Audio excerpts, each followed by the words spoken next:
Bonjour. Pour la dernière leçon de la semaine, c'est vendredi le 8 mai. Donc, c'est d'autres applications, mais qui ont un rapport avec la symétrie des fonctions du second degré. Donc, on dit, le rocher percé est un attrait touristique important à Gaspésie, Québec. Le trou du rocher ressemble à une parabole. Si l'on situe l'origine à l'une des extrémités du trou, donc ici, la courbe se traduit par l'équation h est égal à moins 1,28d au carré plus 3,2d, où h représente la hauteur en mètres et d la distance horizontale en mètres. Remarque que l'équation fournie est propre à l'image ci compte. Donc, les valeurs qu'il y a dans l'image fonctionnent avec l'équation. Quelle est la largeur du trou à sa base? Donc, sur ton dessin de l'autre page, moi j'en ai refait une esquisse ici. La largeur du trou à la base, c'est 2,5 mètres. Ça vient de là. Quelle est la hauteur? Donc, la hauteur, ça vient ici, 2 mètres. J'ai pas fait mes phrases, mais puisqu'on est en situation, on devrait faire des phrases. À quelle distance horizontale d'une extrémité peut-on obtenir la hauteur maximale du trou? Donc, la hauteur maximale va se retrouver au milieu, okay, parce que ça commençait à 0,0, puis c'est rendu à 2,50. Donc, je fais 2,5 moins 0, ou je divise par 2, ça me donne 1,25. Donc, la distance horizontale sera de 1,25 mètres. À une distance horizontale de 1,5 mètre de l'origine, quelle est la hauteur? Donc, si on est à 1,5, c'est quoi la hauteur? Donc, sur le petit dessin, je ne vois pas la valeur. Donc, il va falloir que je prenne l'équation. Je remplace dedans, c'était 1,92 mètres. Si un oiseau se présente à une distance horizontale de 1 mètre de l'origine, à une hauteur de 1,8 mètres, va-t-il réussir à passer sous l'arche ou devrait-il changer sa trajectoire? Donc, j'ai mon rocher percé. L'oiseau, il est à 1 mètre. Est-ce qu'il frappe la roche ou il passe dessous? Que je vais trouver la hauteur de l'arche à 1 mètre. OK? Donc, je remplace dans l'équation. Ça me donne 1,92. Ceci veut dire que l'oiseau qui est à 1,8 mètres passe dans le trou.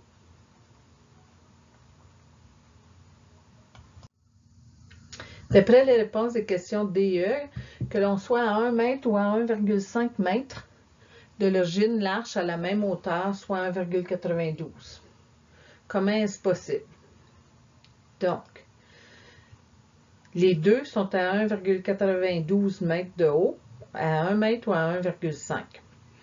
Qu'est-ce qui arrive? Le sommet est à 1,25. Donc, l'axe de symétrie est ici.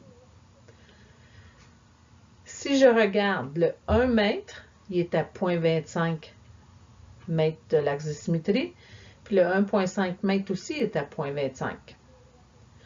Donc, puisque l'axe de symétrie est directement entre les deux, c'est pour ça que les deux vont être à la même hauteur. Exercice 2. La Gateway Arch de Saint-Louis, Missouri, ressemble à une parabole. Si l'on situe à l'origine l'une des extrémités de l'arche, donc ici, la courbe qui forme l'intérieur de l'arche peut être modélisée par l'équation suivante. H est la hauteur, D c'est la distance horizontale. Quelle est la hauteur maximale de l'arche? Donc, je vais voir sur mon dessin, 192 mètres.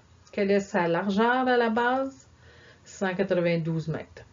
À quelle distance horizontale d'une extrémité peut-on obtenir la hauteur maximale de l'arche? Donc, c'est où qu'on va avoir ça? C'est entre les deux. Donc, je trouve c'est à 96 mètres. Quelle est l'hauteur approximative de l'arche à une distance horizontale de 26 mètres de l'origine? Au dixième près, donc je prends 26, je le mets dans l'équation, ça me donne 89,9 mètres. Un oiseau passe à une distance horizontale de 15 mètres de l'origine, à une hauteur de 45 mètres. Passe-t-il sous l'arche ou au-dessus de l'arche? Donc, ici, il est à 15 mètres. Est-ce qu'il va être en dessus ou au-dessus?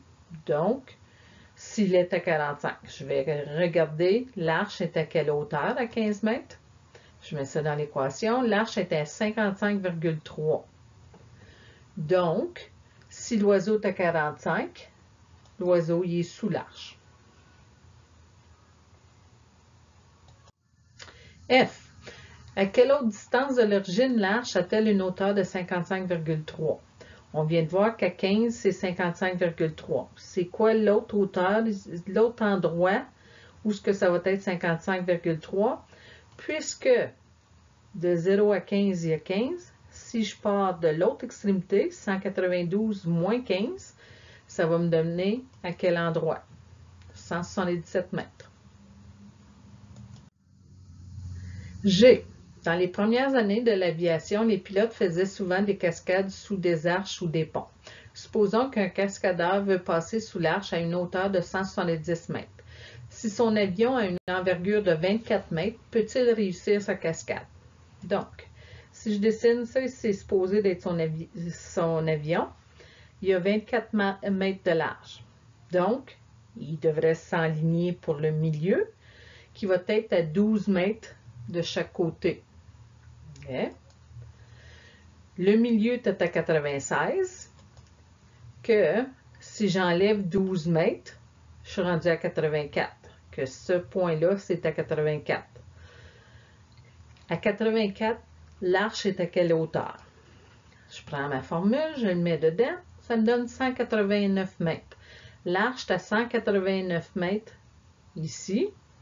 Lui, il veut passer à 170, que s'il prend son avion puis s'en va à 170, qui est plus bas, l'arche est plus large, plus bas, donc il devrait passer. Parce qu'à une hauteur de 189, il passe juste. OK? À 170, il va avoir ça va être assez large et il va avoir un petit peu de jeu que peut-être qu'il ne devrait pas accrocher une aile. Tes devoirs, c'est la pratique autonome, le numéro 1 à 6. Il y a une partie, je crois, dans le livre. La photo du manuel est là, dans tes choses. Bonne fin de semaine.